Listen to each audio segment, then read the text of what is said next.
Oi, gente! Eu sou a Damares, do Cosmético Livre. Hoje a gente vai dar uma aula bem introdutória aqui para quem está começando a fazer cosméticos naturais e artesanais. Algumas dicas de que materiais investir primeiro, né?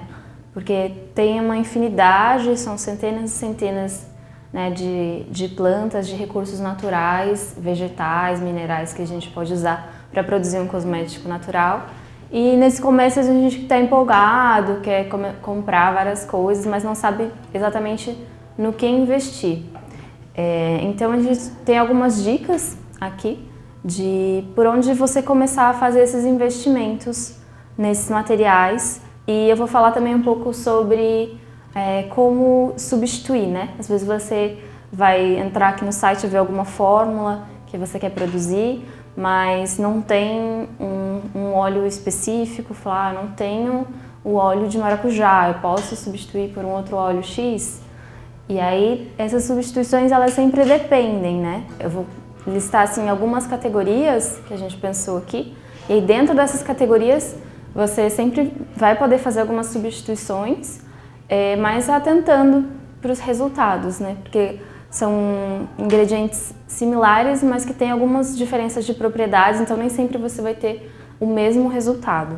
Os óleos vegetais são uma das principais matérias-primas que a gente usa para fazer cosméticos naturais.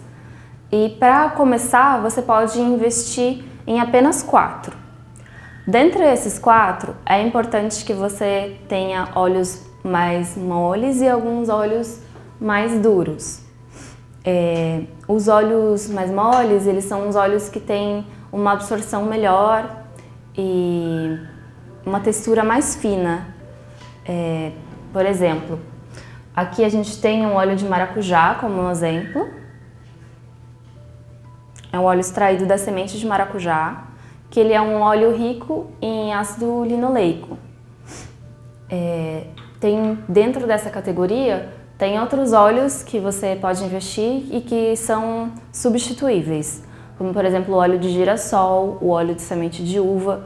Todos são óleos com uma textura bem leve e uma absorção bem rápida que podem ser usados por qualquer tipo de pele. Alguns óleos que também são moles, mas eles são mais hidratantes, eles são ricos em ácido oleico, que é, por exemplo, o azeite de oliva, o óleo de abacate, o óleo de andiroba, o óleo de castanha do Pará também. Aqui eu tenho um óleo de andiroba, eu vou mostrar para vocês, que é um óleo um pouco mais grosso. Mas pode ser, por exemplo, um azeite extra virgem. É importante sempre a gente se atentar para a qualidade dos óleos que a gente está comprando também, né? Então, sempre conseguir um óleo prensado a frio, que é um óleo que não passou por um processo de refino, então ele vai ter ali várias vitaminas, minerais, outras propriedades que um óleo refinado só vai ter realmente ali as gorduras, né? Então, um ácido oleico, um óleo rico em ácido oleico, seriam esses óleos, um azeite, né, como o óleo de abacate. Eles são óleos que você pode escolher um deles para começar a investir e substituir entre eles dependendo da formulação que você vai fazer. Dentre os óleos moles, tem um que é muito específico e que é muito legal a gente investir também no começo, tanto para a saboaria, ele é um óleo muito importante, quanto para produtos capilares, também é muito utilizado, que é o óleo de rícino, ou óleo de mamona. Ele é um óleo que tem uma textura já bem mais grossa, ele é rico em ácido ricinoleico e ele tem uma característica bem diferente dos outros óleos. Então também é um desses 4 óleos que ele realmente é um óleo que é difícil de substituir. É importante você investir em ter um pouco dele, principalmente se você for fazer algum produto para o cabelo. Ele também é muito bom para colocar em gel secativo, para pele oleosa, para acne e tal. Então, ele é um óleo bem específico. Uma outra categoria de óleos seriam os óleos láuricos, que são os óleos de coco. Aqui no Brasil a gente tem uma diversidade muito grande E então a gente pode escolher o que nos agrada mais, o cheiro, a textura, e substituir entre eles. Você não precisa ter todos os óleos de coco para começar. Tem o mais conhecido, que é o óleo de coco da praia. E aqui a gente trouxe uns outros exemplos, que é o óleo de coco palmiste. Também, como vocês podem ver, ele parece bem um óleo de coco que fica com essa textura sólida em temperatura ambiente quando está um dia um pouco mais frio. Às vezes, se está um dia muito quente, ele vai ficar líquido. Esse aqui, do lado, é o óleo de licuri. Ele também é um tipo de coco bem pequenininho, que é um óleo orgânico, também tem um cheiro um pouco mais adocicado, uma penetração muito boa na pele. É um óleo bem fininho. E o óleo de licuri, ele já dificilmente fica sólido, só realmente nos dias mais frios do ano ele fica uma textura sólida e um pouco mais cremosa. Mas ele também entra nessa categoria, ele também é muito rico em ácido láurico e também vai ter a mesma função dos óleos de coco. No geral, eles são usados para formulações para o cabelo ou quando você quer ter alguma propriedade mais bactericida no seu bálsamo, para formular desodorantes, eles são muito usados também. Então você pode escolher para investir um tipo de ácido, um tipo de óleo láurico. Uma outra sugestão, né, como revisando, seria um óleo fino, um ácido linoleico. Pode ser um óleo de girassol, um óleo de maracujá, uma semente de uva. Temos aqui um girassol orgânico. O óleo de rícino, né, como eu falei, tem uma especificidade muito grande, então é difícil de substituir. E os óleos oleicos, que pode ser um azeite, um óleo de abacate, uma castanha do Pará. Outra categoria também de gorduras que a gente tem aqui são as manteigas vegetais. Elas também são sólidas em temperatura ambiente e aqui no Brasil a gente tem uma riqueza muito grande. Aqui, ó, tem a manteiga de cacau, que ela é bem conhecida, né, por ser usada para chocolate, mas ela também é ótima para produtos de cabelo, para hidratar o lábio, né. Aqui a gente tem uma manteiga de murumuru, também é muito usada para produtos capilares. E por último, a manteiga de cupuaçu, que também é muito usada para o cabelo, para pele ressecada. Todas elas vão ser usadas muito para peles secas, para compor manteigas corporais, para utilizar em cremes.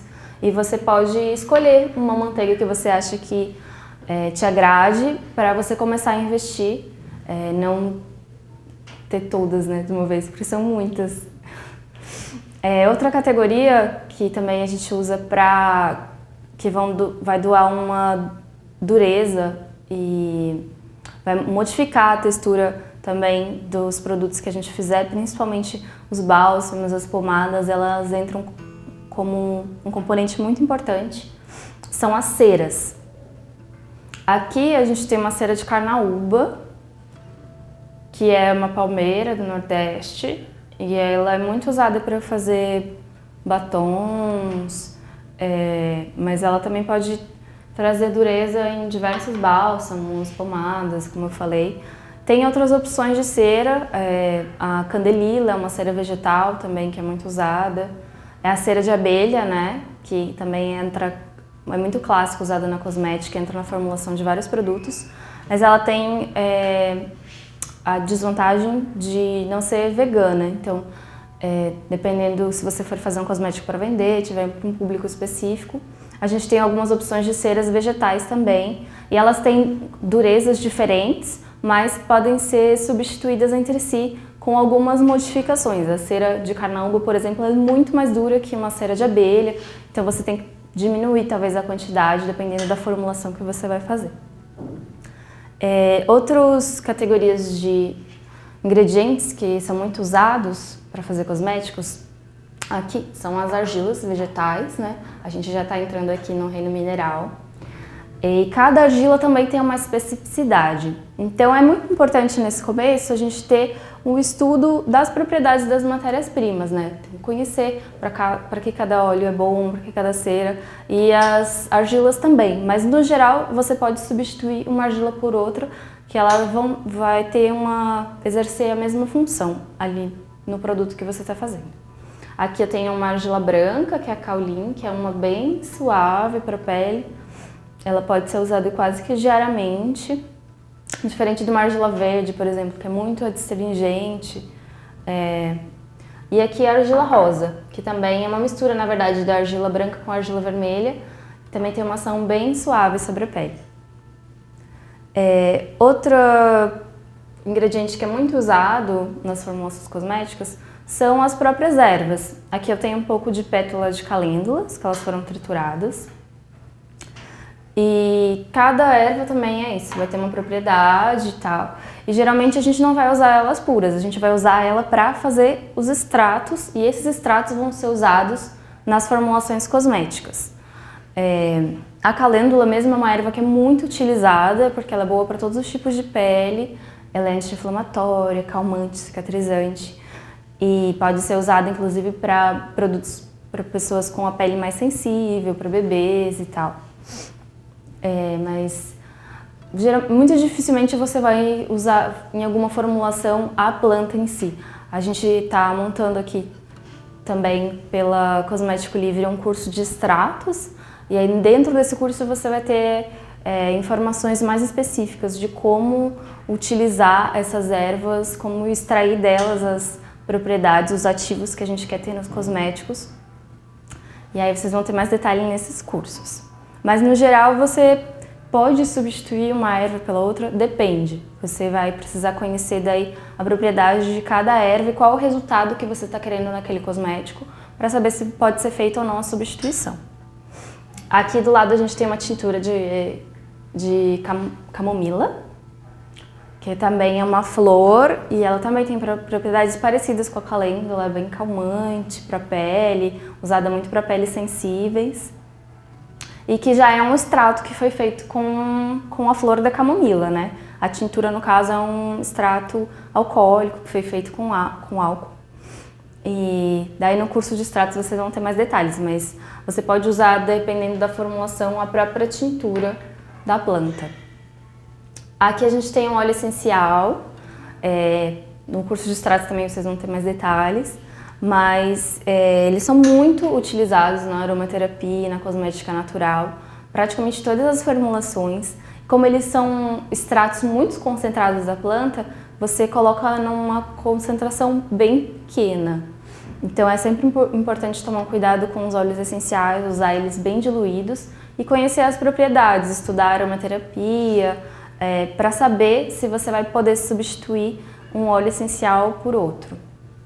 Os que são mais utilizados assim no começo, como um bom investimento, são a lavanda e a melaleuca, o tea tree, porque eles são óleos muito seguros que podem ser usados em concentrações maiores e até por pessoas também que têm a pele mais sensível, e são ótimos para todos os tipos de pele.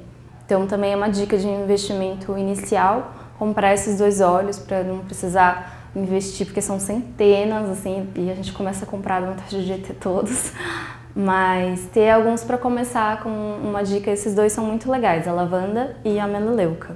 Bom, um outro ingrediente que também entra e é um queridinho da cosmética no geral é a glicerina. Ela é um umectante e entra em vários produtos mais hidratantes assim para a pele. Também é usado como um aditivo às vezes na saboaria ou para fazer extratos também, ela é muito utilizada para fazer o que a gente chama de extratos glicólicos, né, extratos glicerinados. E você consegue comprar ela de origem vegetal em alguns fornecedores. Ela é um líquido assim que não tem nenhum cheiro nem cor, ela é um líquido transparente e mais viscoso. Aqui a gente tem o álcool de cereais, que também é bem importante.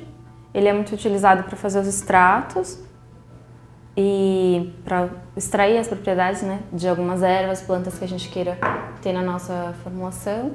E também a gente usa bastante o álcool para fazer a esterilização dos nossos recipientes, espátulas que a gente for usar. Tudo isso está mais detalhado no nosso curso de Boas Práticas de Manipulação, né, que vai estar disponível na Educar.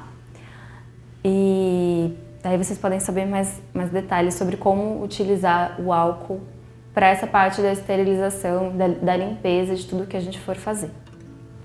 Aqui também eu separei o hidróxido de sódio, que é a soda cáustica. Ele vem geralmente assim nessas escamas branquinhas.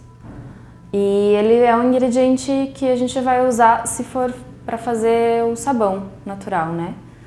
Tanto para saboaria frio quanto para saboaria quente. Sempre que se fala de sabões sólidos, a gente precisa usar soda, né? Não existe sabão sem soda, isso é algo que a gente fala, né, em todos os nossos cursos. Não tem como fazer sabão sem soda, mas é um ingrediente que a gente vai precisar somente se for para fazer sabão. Se você quiser estiver começando, né, os bálsamos, as pomadas e os óleos são receitas muito legais para a gente começar a entrar nesse mundo, que são receitas e formulações em que não vai ter água na composição e também não vai envolver nenhuma reação química mais complexa, como é o caso da saboaria. Então, recapitulando a ideia desse vídeo, que é dar dicas, né, para vocês fazerem investimentos mais certeiros nesse começo com a cosmética natural.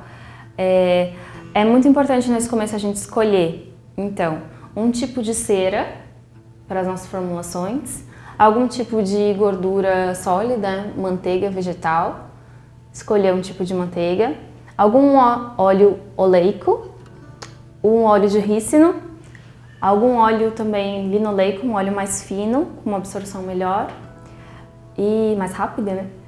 E um óleo de coco, um óleo láurico.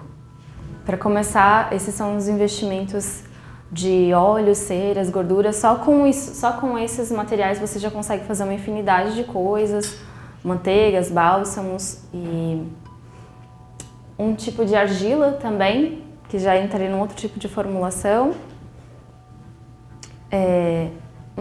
Escolher ervas, alguma erva que você queira trabalhar, que tenha uma afinidade com a sua pele, com um propósito.